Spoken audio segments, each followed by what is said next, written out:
chapter 7 is going to directly tie into what we're doing in chapter 8, which is electron configuration.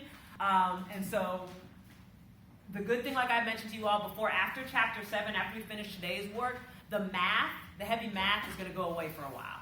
So then chapter 8, chapter 9, chapter 10 are all visual, conceptual type things. So it's not math, calculating moles. That does not mean to forget how to calculate moles and all that. It's going to come back to us come chapter 11, but there will be a break, okay? Also, especially for chapter 8, chapter 9, and chapter 10, if you are not in the habit of bringing a periodic table with you, bring them. Bring your periodic tables, because there's going to be, everything we're going to be answering is based on where something is positioned on the periodic table, so it's just a lot easier for you all to look at it. I'm going to show you some things you can mark up your periodic table with as kind of like, resources for whenever you're studying and taking the exam. So just have those out and available for the latter part of this chapter and chapter 8, 9, and 10.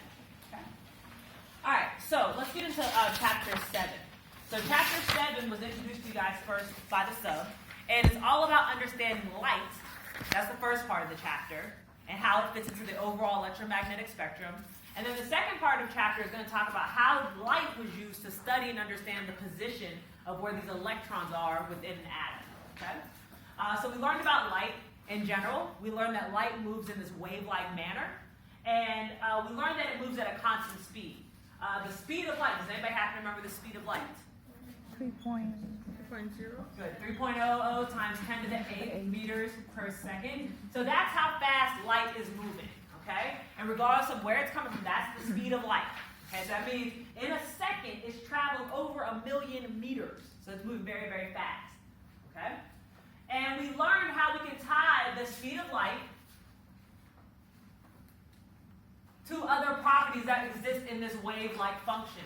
So the distance between a peak to another peak, that is known as our what? Wavelength. And what symbol is that? Lambda. Lambda, what does it look like? Like a Y.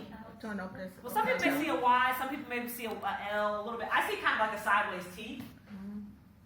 It's like that. Yeah. Okay? So that is lambda, the Greek symbol lambda. And what units does lambda have? Meters, because it's a length. It's the distance between those peaks. And you can have long wavelengths or short wavelengths. Now, the wavelengths, because everything is moving at this constant speed, if I have some set region in which that light is hitting, we can also determine what's called so let's say that this is like my set area, the frequency. The frequency is saying how often is a wave going to hit me at this particular point. So the frequency is what symbol? So it looks like a V. Does anybody know the formal name? Meow. Nu. All right. All right. So Greek symbol nu. All right. Looks like a cursive V. And it has what units? Hertz or cycles or inverse seconds. Okay. So basically, this many waves per second. Okay. Now, the frequency and the wavelength, are those directly proportional or inversely proportional? Inversely proportional, because if I have something that has very long wavelengths compared to something with short wavelengths, who's going to hit me more often? Short. The short. So the shorter the wavelength, the higher the frequency. The more often it's going to crash against me. Versus if I have longer wavelengths, it's going to take a lot more time for them to hit. Okay? So there's an inverse relationship between these two. Now, we can tie these three variables together through a simple equation, which is that the frequency is equal to the speed of light divided by the wavelength. Okay? Where the speed of light, again, is units of meters per second. The wavelength is units of meters. The frequency, it can be hertz, but I personally like to think of it as inverse seconds just so I can see things cancel out. Okay? If it is in hertz, remember 1 hertz equals 1 inverse second. Okay? If we're in megahertz or gigahertz, we would first have to convert to hertz, and then we could make that equal to inverse seconds. Okay? And I showed you all how we can use the triangle here. You should be able to solve for either of these two variables, where frequency, speed of light, lambda, division symbol, multiplication symbol, cover the one you're solving for. Okay? We then started talking about how we can correlate the wavelength to the type of ray. the type of wave that we're dealing with. Remember, light, white light, visible light is not the only type of wave that exists. We talked about a lot of different waves. What kind of waves did we talk about? Radio wave. Radio waves and Ultraviolet. microwaves and gamma rays and X-rays and all these different rays. Now, some of them we can be exposed to with no problem, while others we have to protect ourselves, okay? Which one do we have to protect ourselves from? The one with the short wavelength, high frequency, or long wavelength, low frequency? Which one do we need to protect ourselves from? High frequency or Short. short wavelengths. Okay, so those are the ones that we got to protect ourselves from. Again, as they're hitting up against a biological object, they're going to be able to break that biological object down. Hence, like when we get sunburn, why we protect ourselves with X-ray. When we get X-rays, why we don't want to be anywhere near gamma rays. So things with short wavelength, high frequencies, we want to stay away from. Okay, whereas longer wavelengths, shorter frequencies, if they're below the visible, we're fine. Okay. And so I told you guys with the electromagnetic spectrum, you do not need to know the exact wavelength or the exact frequency that is associated with the type of wave, but you do need to know the relative order. All right, so pick a way you want to memorize it, whether you're thinking about it from radio to gamma in regards to long wavelengths to short wavelengths, or radio to gamma in regards to low frequencies, high frequencies, or radio to gamma, low energy to high energy. Pick a way to memorize it. Once you know one, you know all the other ways. Okay? Because you will get questions where it says, I give you a few different rays. Let's say I say infrared, gamma, radio, and put them in order from low energy to high energy. Well, then you would say radio, infrared, gamma. You don't need to know the exact distance or any of the exact numbers. Okay? Within your colors, know your color series. Just remember that red, the warmer side, is in the lower energy, the cooler side, higher energies. Okay? Or whichever way you choose to memorize it. But know the general Roy-G-Biv structure. Okay? And this is where we end up. Are there any questions about where we ended off before we get to the next batch of material from here? Okay? Again, you should be able to solve for either of these variables and be able to manipulate them. In fact, actually, let's jump to, I can't remember who did this. Wait, is that slide gone? That's a slide. Did we do this slide? No. Okay, so let's do this slide. So jump into a few slides ahead from where we're at, right after the photoelectric stuff. Alright, so we want to place these different electromagnetic radiations in order. So this is the type of ordering I want you guys should be able to do. So they've given us microwaves, gamma rays, green light, red light, UV light. So we want to take those 5 things and put them in order by wavelength from short to long. Who would we list first if we're going by wavelength from short to long? Short. Gamma. Alright, so gamma has the shortest wavelength, so that we know it's the most damaging to us. All right, who's next? UV. B. All right, next. Green. It's a cooler color. Next. Red. Red. Next. Microwave. Microwave. Microwave. Where's the question? Slide 22. Here. All right, same ones. We want to arrange these by frequency from low to high. Microwave. Followed by And red. it's the reverse order. Perfect. So you would say red, green, UV, and gamma. Okay? And then by energy from least to most. Same as the As a frequency. Okay. Same. Okay? So that's the relative type order that you got to be able to distinguish. I have a question. When it comes to wavelength nuclear explosion, what kind of rays do those? Depends, but they likely are like gamma, or they could be some like alpha, beta, like all those radioactive particles. Yep. So, questions before we get into the new material?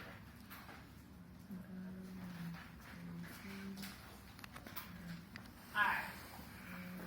You have the answer too. All right, so brought back to the place where it says photoelectric effect or something like that. What size is that?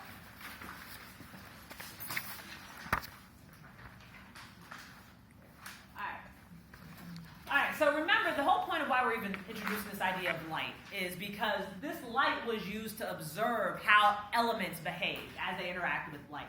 And that information was used, again, to predict where certain subatomic particles are located within the atom.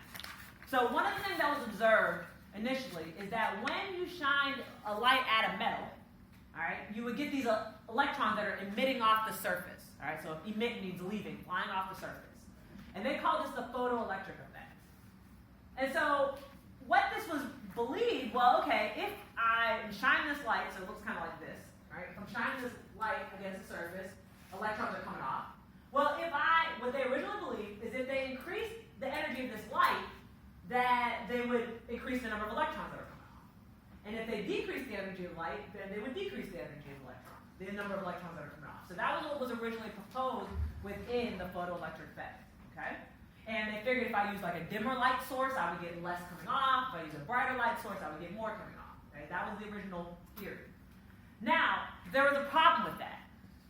In fact, whenever you actually use these dimmer light sources or these less strong waves, you weren't seeing this. There was like a threshold that was reached where you would still get the same number of electrons that were coming off, regardless of how the strength of that light. So that light had to be delivered in another manner to affect the number of electrons that were coming off. Okay? And so the person that's credited with solving this problem is Einstein. Now what he believed is, yeah, light travels in these waves that we talked about, but the energy associated with them is delivered in a different form. And this form is what we call photons or quanta. Now as a visual representation for you, this is not what a photon is. But for all intents and purposes, if you look at this light, if you look at the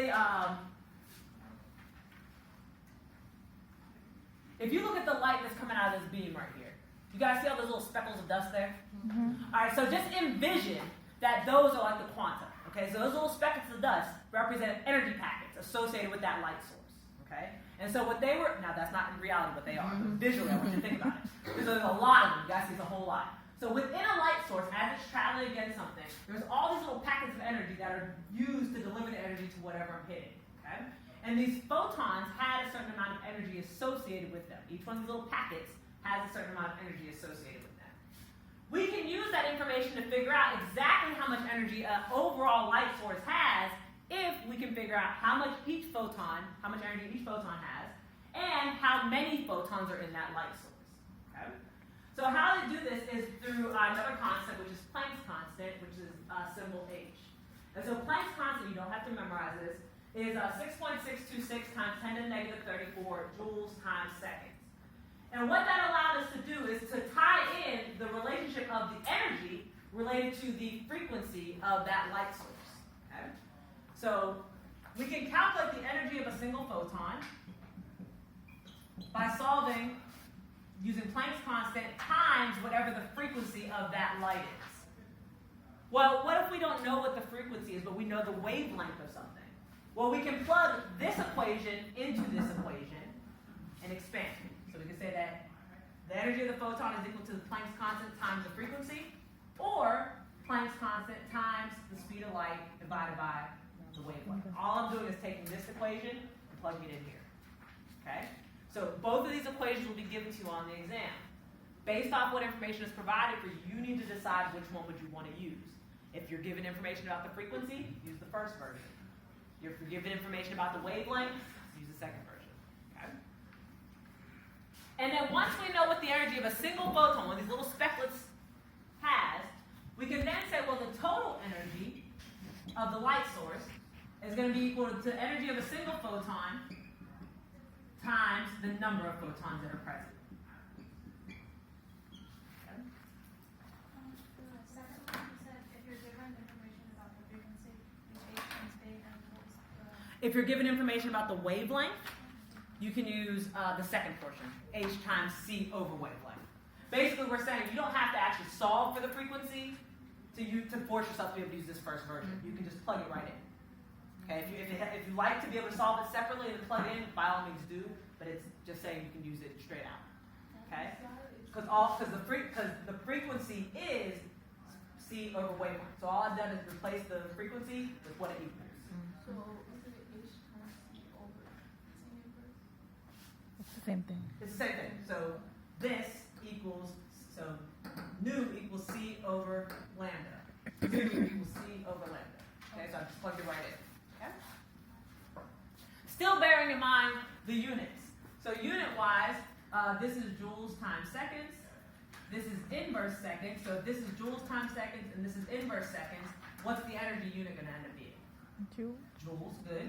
Or similarly, if this is joules times seconds, the speed of light is meters over seconds, wavelength is meters. This still equals joules. Okay? So it's Planck's constant, 6.626 times 10 to the negative 34. You're given that. You don't have to memorize that. Yes. So when you say that equation that gives you the total energy, is that the total energy in the system entirely, or just the total energy? The total energy in the system, which in this case is our light source. So if I wanted to measure how much light is in this beam that's going right here, or how much energy is associated with this light path right here, I can figure out how many photons are in this light path, as well as either the frequency of it. It's a red light, so I can figure out the frequency of it, and then figure out how much energy each of the photons in here would have. Okay? Alright. So what would a problem like this look like? Okay, it's very clearly gonna call out photon. Alright, you'll see the word photon listed in the problem somewhere. So either we will have information here, where we're trying to figure out the total, or we'll have information about the total and trying to get information about the individual. Okay? So here it says, calculate the number of photons in a laser pulse with a wavelength of 337 nanometers and a total energy of 3.83 millijoules. Alright? So what are we solving for in this problem? Wavelength. Again, I keep asking, what symbol is wavelength? What are we solving for? We're solving for the number of photons. Okay? That's what we're solving for. What do we know? We have We know the wavelength. wavelength, which is what symbol again? Lambda. So the wavelength is 337 nanometers. What else do we know? Energy, Specifically, total, what energy? total energy. The total energy equals 3.83 millijoules. Okay? By just calling that question out to you, asking yourself, what am I solving for? What do I know? Well, if you can assign variables to these numbers, then it helps you kind of weed out, okay, well, which equation should I run with? All right? Based off this information, we ultimately want to get to the number of photons. With the information provided, what can I solve for first?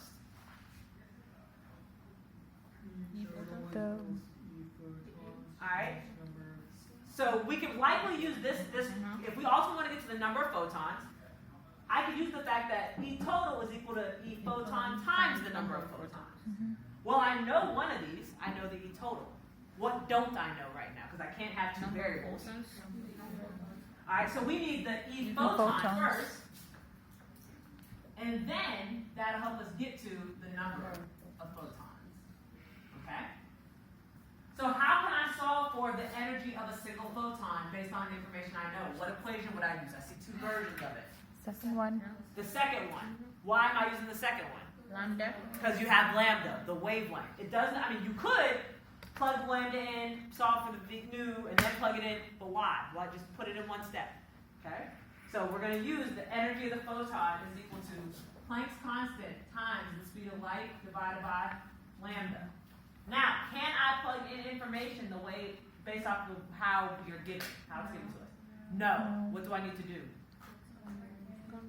We got to be in meters. When we're using this equation, we're in meters. So how would I convert this to meters? 10 to the power minus 9. All right, top or bottom? All right, so let's make sure that we're doing it right. Unit-wise, what's on the bottom? Units is nanometers. Up top is meters. All right, so tell me again, you want to put 10 to the negative 9? Then it's up. Would that go top or bottom? If it's Negative is gonna be up. It's gonna go with the meters. Yeah. So 10 to the negative 9 Yeah. is to what on the bottom? 1. Okay.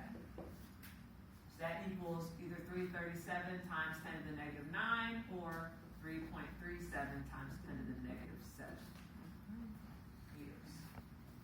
Okay. All right. So now we can plug in Planck's constant. Wait, I don't have anything for Planck's constant.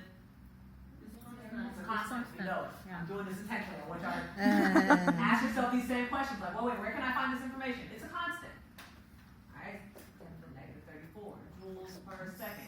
All right, wait, I don't see speed of light called out. Where can I get that information? It's a constant. Constant. All right, 3.0 times 10 to the 8 meters per second. Now we're going to divide all of this by my wavelength in meters.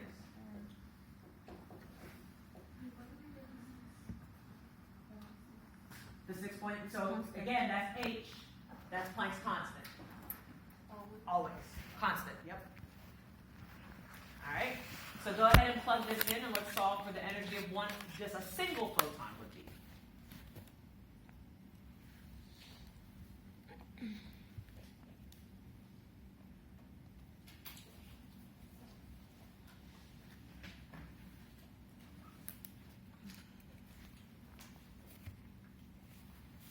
And what do you get?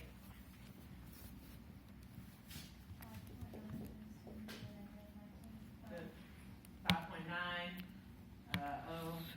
times 10 to the negative 19 joules. Good. It's joules because seconds cancel out here, meters cancel out here. All right. So that's the energy that one single photon has.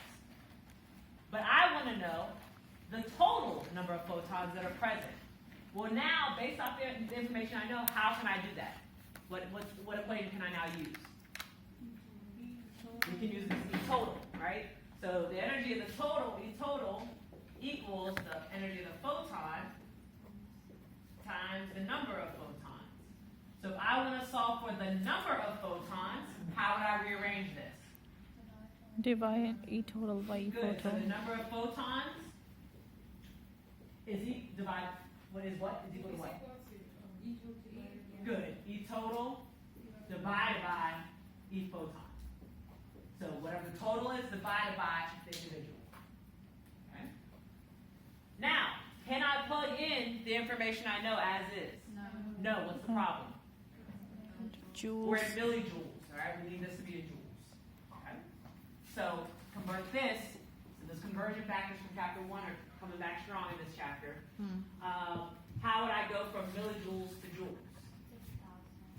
Alright, so if I do millijoules, joules, so you're saying 1,000, which is 10 to the positive 3, would that go top or bottom? Top. Bottom. Bottom. If we say 10 to It's the positive positive. 3, Oh, up top yeah. would be one.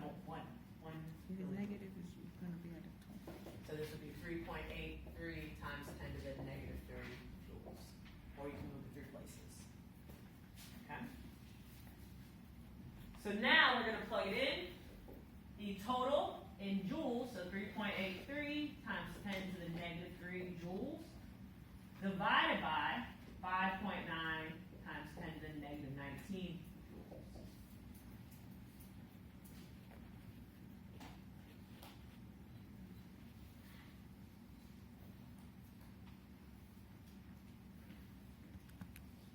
And what do you get?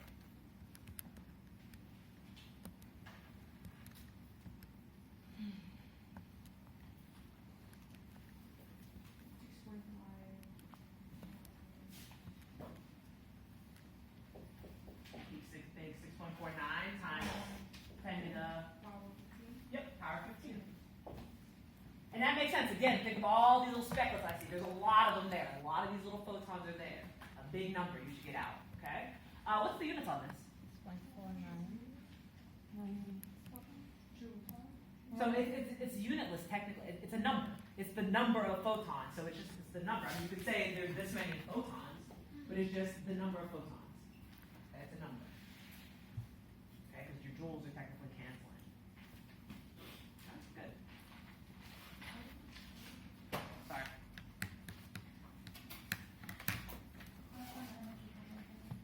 Huh? Sound good?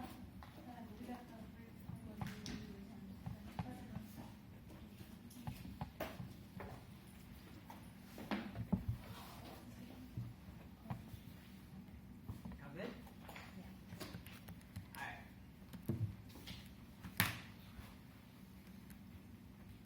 So a lot of